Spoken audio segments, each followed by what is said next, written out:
daisies by the bunch, discovered that the zebra had been eating them for lunch.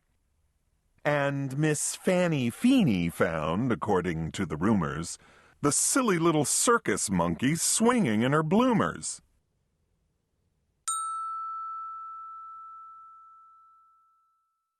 But everything changed quickly, like the turning of the tide. The night the abbot's shed caught fire, with Emma Rose inside. From high above the abbot's farm, the tiger saw the shed. The sight of smoke and fire triggered something in his head.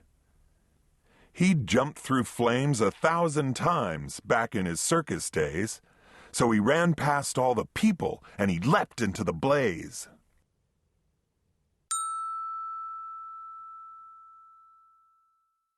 Then everybody panicked.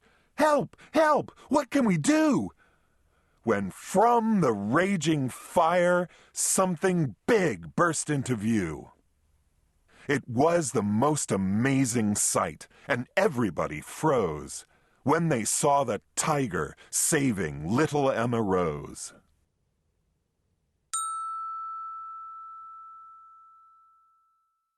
The tiger's risky rescue changed everybody's mind. The animals weren't bothersome.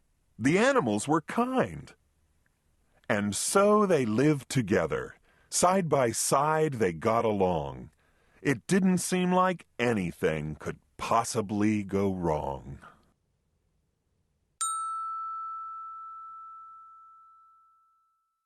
Then Little Red, the messenger, came running with the word.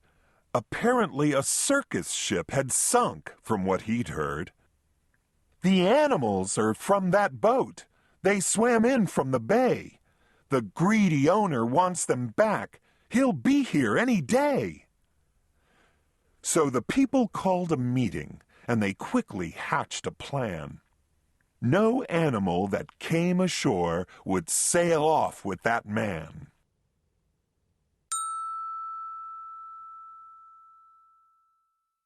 The next day, at the crack of dawn, a ship was at the pier, and up the lane marched Mr. Payne, whose voice was loud and clear.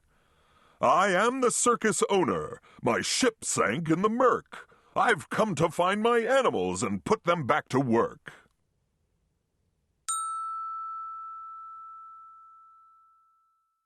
He hiked until he came into the center of the town. His face was red. He scratched his head. He stood there with a frown. Mr. Payne looked high and low, but still he couldn't see the 15 circus animals of his menagerie.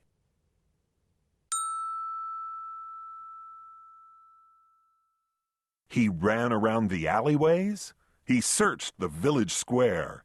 He even checked a chicken coop. His animals weren't there. Mr. Payne was tuckered out. His heavy chest was heaving. Then Little Red stepped up and said, "I think your boat is leaving."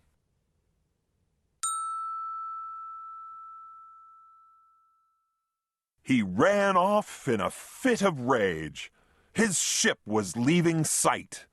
So he jumped into a rowboat and he rowed with all his might.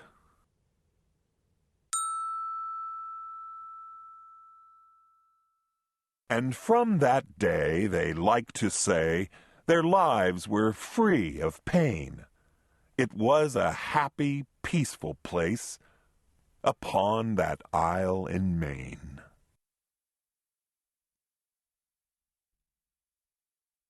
The End. You've been listening to The Circus Ship by Chris Van Dusen, narrated by Andrew Watts, and directed by Claudia Howard. This book concludes with the following author's note. It may seem hard to believe, but the basic idea for The Circus Ship germinated from an actual event. On October 25, 1836, the Royal Tar, a side-wheel steamer, was sailing from St. John, New Brunswick to Portland, Maine. On board were 103 passengers and a complete circus, including an elephant, 2 lions, a tiger, a leopard,